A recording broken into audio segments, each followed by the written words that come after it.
Hi, hello mga kaibigan. Narito na naman ang inyong lingkod, Father Bob, isang paring Carmelita. Tuloy-tuloy lang tayo sa ating mga pagninilay at pagpapasalamat sa Panginoon sa kanyang kabutihan. Purihin natin siya. Ngayon ay araw ng Sabado at nasa ikasampung araw na tayo sa buwan ng Mayo, 2025.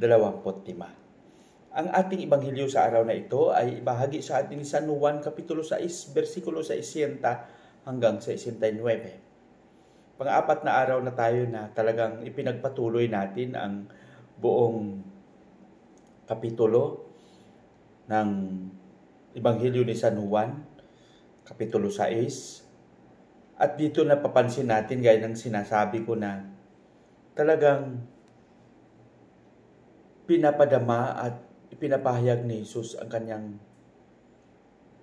kalagayan, ang kanyang dahilan kung bakit ginagawa niya ang mga bagay na nagdulot ng kasiyahan, kagalakan sa nakakarami.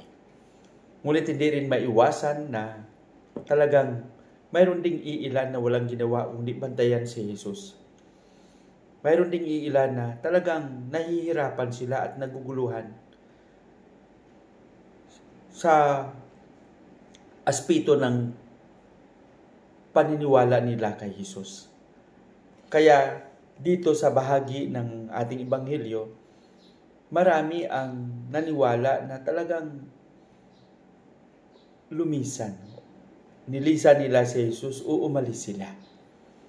Dahil naguguluhan sila. Kaya dito tiningnan din ni Jesus at tinanong kanyang mga alagad, kayo rin ba? Gusto niyo rin bang umalis? Mga kaibigan, sa ating pagkasalukuyang panahon, para sa akin, minsan nangyayari din ito sa ating buhay. Sa ating pagkakatoliko, minsan hindi natin lubos maisip at maunawaan ang ating ginagawa. At napakabilis lang sa atin na lumipat sa ibang pananampalataya. Kami na inyong mga alagad, na inyong mga pare, sa aming kahinaan, minsan din namin rin maiwasan na may ilan na gumagawa ng hindi maganda. At dahil doon, ito rin ang naging dahilan upang umalis sila sa kanilang pananampalatayang Katoliko. Sa buhay ni Jesus, kahit sa kanyang mga alagad, mayroong isa rin na talagang nagtraidor. No? Ibig sabihin, parang gumawa rin ng hindi maganda. Kaya sa 12 alagad niya, nang gumawa ng hindi maganda ang isa, si Judas Iscariote, hindi ito naging dahilan upang ang 11 ay talagang umalis din kay Jesus. Kaya sana hingin natin sa Panginoon na talagang palawakin pa natin ang pag-unawa natin sa ating pananampalataya. Na ang simbahan na kung saan tayo ay kabilang, ito ay simbahan na talagang nakaugat sa realidad ng lipunan. Ang simbahan na napaligiran ng tukso, malaking hamon, at makataong simbahan. Ngunit sa likod ng makataong simbahang ito, human nature of the church, ay patuloy na nagsisikap na maipadama at maipahayag ang kadakilaan ng Diyos na siyang ulo ng simbahan.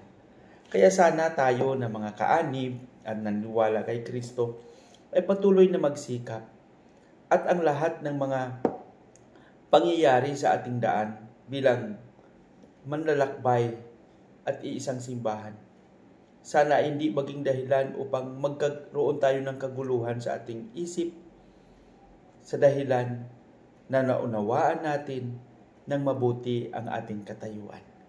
Sana mga kapatid, patuloy tayong magsikap at patuloy nating ipadama at ipahayag ang kabutihan ng Panginoon. Pagpalain nawa tayo ng Panginoon sa ating panalangin sa ngalan ng Ama, ng Anak at ng Espiritu Santo. Amen. Panginoong Hesus, sa aming kahinaan, turuan mo kami na patuloy na magsikap, kumapit sa iyo, na kahit anong mangyari ay hindi kami iiwan sa pananampalatayang ito. Bigyan mo kami ng lakas, bigyan mo kami ng kaalaman, na maging tapat at tunay na saksi ng kabutihan mo. Amen. Sa ngalan ng Ama, ng Anak, ng Espiritu Santo. Amen.